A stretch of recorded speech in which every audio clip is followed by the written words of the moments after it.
Good evening, guys. How are we all doing? So Dan from Trading with Dan here. This is our Bitcoin evening wrap. So if you guys wouldn't mind smashing that like button, we will go straight over to those Bitcoin charts. So Bitcoin on the 4 hour, finally we have some signs of life. We have some movement, and yeah, fortunately for us, it was in the direction that we wanted.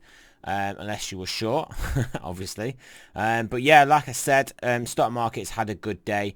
Dollar didn't necessarily particularly have a fantastic day, but it didn't have a bad day. But yeah, the main thing obviously was driving us was stocks. And yeah, I mean, I said if we had another up day in stocks, then Bitcoin is not going to be able to not break out to the upside. And yeah, that is what it has done. It has broken out to the upside, and we haven't actually got a level drawn on here, but we are pretty much at a level, as you can see.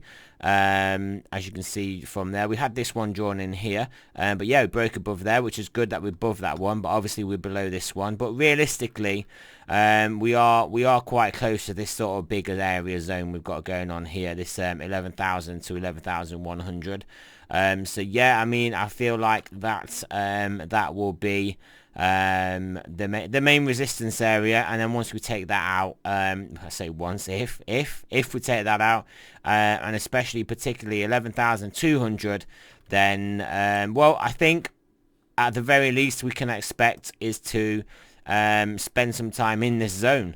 And that would obviously be fantastic for be fantastic for Bitcoin and the altcoins in general, crypto. We were looking very bullish after this move up. Alts were absolutely loving life in this region, in this basically 11,000 to 12,000 region.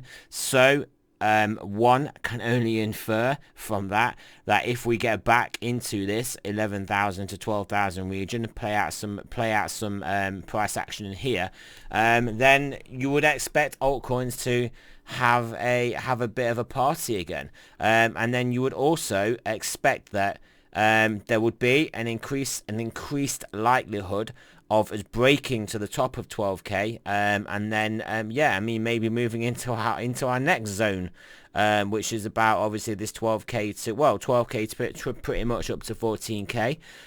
Obviously that being on the basis that we would have put in a pretty nice higher low in this region. This is obviously assuming we break into this 11 to 12k region, and then yeah, so then we'll be looking to take out this high after putting in a higher low, putting in a higher high, and that will put us into this region. So to be honest, it is looking pretty good. It is obviously early days. I don't want to put the cart before the horse, because we are clearly not above 11k yet, or 11.1 or even 11.2, not above any of those yet. But obviously things are looking good in markets. It's looking like every little Robin Hoodie is going to get sent another $1,200 soon, mainly by Tesla call options, but also I'm sure some of that money will find its way into these markets, and boy, everything. A rising tide raises all ships, doesn't it? That's how the saying goes. Oil is actually, we'll have a look at some other markets soon, but oil of note is looking particularly good. Maybe, just maybe, we did, obviously, when the dollar was on that move to the upside, we'll go over to the dollar. When that dollar was having this move to the upside, we're on a 4 hour here. Obviously, the likelihood of entering a deflationary environment was increasing, as this data input was obviously increasing the value of. So now that is coming down. That is clearly now coming down, and things are looking better for remaining in the environment that we are currently in, which is resulting in stocks higher, bonds higher, literally since our March lows, dollar lower, and euro dollar higher, and yeah, crypto higher, altcoins higher, etc. So yeah, that is what we're looking at. We are looking at basically attempting to get down to the low 93s and break the 93s and get back down into the 92s. And I think we will if we do this, especially in the precious metals and the cryptos. I think we will start to see some pretty insane price action to the upside, because we did look like we were putting in a bottoming formation here. We gave it our best go to go bullish and to reverse the market. And if that is a complete failure by getting back into the 92 handle DXY, then all bets are off, guys. We're going to squeeze a load of dollar bulls in this zone, and yeah, that's going to give us potentially the momentum to get us through these lows, and yeah, maybe potentially down to our 88s. That is my desired option. That is what I think will happen. I mean, we obviously broke this important trend line, and as you can see, it did work pretty well. We broke it, faked out above it, and then the next time we broke above, we then went for it. So, and we got up to perfectly to one of our horizontal levels that coincided with this here, and yeah, so that is all good. We have this trend line coming in from these 2 points here as well, that we initially well, we didn't get supported at actually this third time down, but we did manage to break back above. We lost it again, and now we've actually back tested it here so far as resistance. So is this a trend line of particular importance? We have now had the rejection, and we are basically coming down. Is that what is going to play out? My guess would be yes. So let's have a look at some of those other wonderful markets. I mean, here we go. I mean, I've been saying to you guys, get back above 94. We sorry, what am I talking about? 3,400. Then we are basically, I mean, it's basically all-time highs and beyond. So obviously initially we break through. We got rejected a few times, then did break through. Won't go up to our horizontal, but I won't say that's perfectly an efficacious touch of this horizontal, because we all know that just was the point in time when President Dump opened his mouth, yeah, and obviously it just happened to coincide with that level we're at, that horizontal. So yeah, I mean sometimes things like that happen. I don't think the Mark Trump was watching the S&P, looking at this horizontal and saying, right, I'm gonna click send on my tweet right now. Could you imagine? Could you imagine if he was that much of an insider trading market maestro? I think he probably is a bit of an insider trading market maestro, but just not to that extent. And yeah, and anyway, so what we were talking about as well was these moves, they tend to get retraced to halfway, and if you take out halfway, back 100% and onwards, which is literally exactly what we got. We are at a 4-9, and yeah, so I mean maybe some sideways to down here, 4-9. So yeah, but I mean there's no necessarily we can just trade sideways and then push on up. But yeah, realistically we're looking good here for stocks, guys. We are looking good. We're above this level. I mean, we're not we're not a million miles away from 3,500, and we're not, well, which would be above this horizontal we've got here. And then yeah, I mean things are looking good for stocks, guys. Things are looking good. Let's face it. Nasdaq, as I have been saying, the Nasdaq, S&P, I'm expecting, yeah, new highs. Nasdaq, I just think will struggle. I mean, if stock markets keep going up and up and up, clearly the Nasdaq will make new highs. But I do think it will struggle in this range a bit and trade sideways. And I'm only really saying that because it is quite extended. And I do think there will be potentially a certain amount of rotation out of some of these stocks. But based on stimulus, it is the tech stocks that are the Robin Hoodies faves. Not that it was all the Robin Hoodies. Maybe it was SoftBank. Maybe other people were using the options market to manipulate the underlying. But yeah, either way, my point is quite extended. But yeah, maybe the Robin Hoodies will try and pump this, but maybe they'll look for something else. Maybe they will look into crypto. Maybe they will look into silver stocks, silver mining, and gold mining stocks.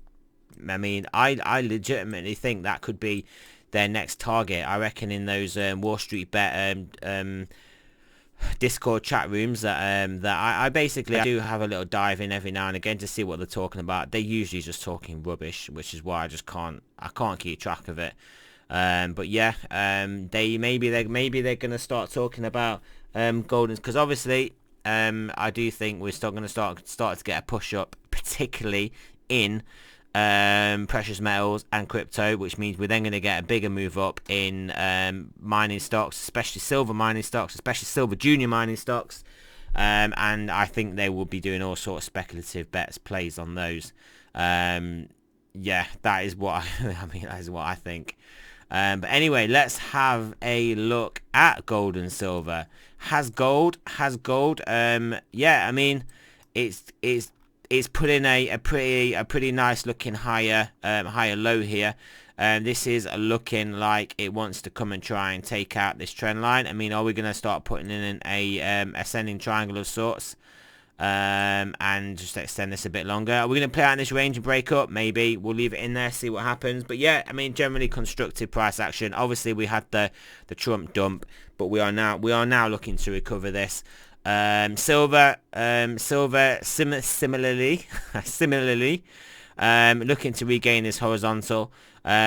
Obviously had the little bit of the Trump dump, but yeah, looking good, looking good here, looking like it's a higher low, looking like this is just a buying opportunity. We could probably even draw a trend line in here, probably quite easily draw a trend line in here. I'm not too sure why I haven't got it drawn in here already. Actually, let's just delete that. See if I can draw it more clearly on a daily. Yeah, I'll just bang it on the daily here. Here we go. So yeah, we were pretty nicely holding this trend line right up until the point that Trump dumped us. Obviously, we had a wick blow and bought back up, a few wicks below, but literally we were holding it nicely. Obviously, Trump dumped us, but yeah, we're now looking to regain the trend line and close back above this horizontal. So I will actually make this a little bit thicker. There we go. But yeah, that trend line I probably should have had drawn in. But yeah, caught price very nicely. Now we're grinding that trend line. Is this just going to be a bounce point and we're going to move up? Potentially. Let's look at Bitcoin dominance. Bitcoin dominance has not really made much of a move down at the moment. So obviously altcoins not necessarily going on a tear at the moment. They are waiting for confirmation. Altcoins are waiting for that 10 to 12k region, and then this will probably tank. So yeah, obviously still looking a bit purely looking at the Bitcoin price. We're still not in the clear. But I mean, I think looking at S&P, especially looking at oil, I think we are looking like we're starting to show signs of being the clear. Sorry, I didn't mean to put USO on. Here we go. Yeah, here's the one. But yeah, as you can see, what a V. Are we putting in an inverted head and shoulders here? With a potential target up to basically above these highs. Maybe this would be extremely good for markets to get oil up. So as Greg Manarino would say, that crazy lunatic with some cockamamie ideas, that this is the lifeblood of the military industrial complex. So yeah, they need to keep this propped up. Yeah, that is our look at a lot of these main markets. We'll just have a quick whiz look at Tesla. How is Tesla doing? Well, look at it. It is.